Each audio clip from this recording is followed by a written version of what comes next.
إله إلا هو عالم الغيب والشهادة هو الرحمن الرحيم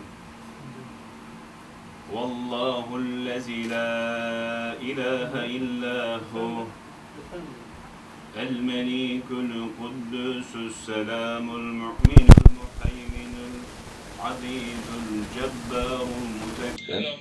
Aleykümselam. Öncelikle başımız sağ olsun. Sağ ol. Allah razı olsun. Rabbim inşallah cennetinde buluştursun. Sağ ol.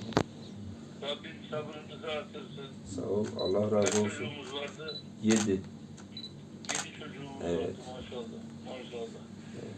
Yani Allah sabrınızı Sağ ol. artırsın diyorum tekrar. Allah razı olsun. Makamları belli zaten şehitlerin. Evet. Cennet.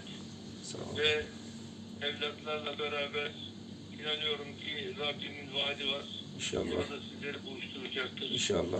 Yenge Hanım'a da özellikle bu sabır dileklerimi iletirseniz çok memnun olurum. Sağ olun. Allah razı olsun.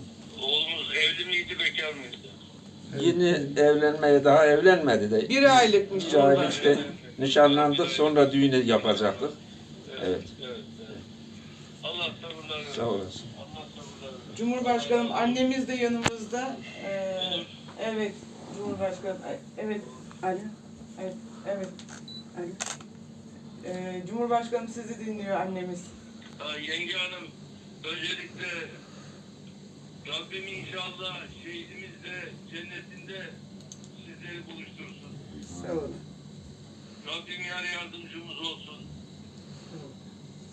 Böyle bir şehit annesi olmak çok büyük bir ödül.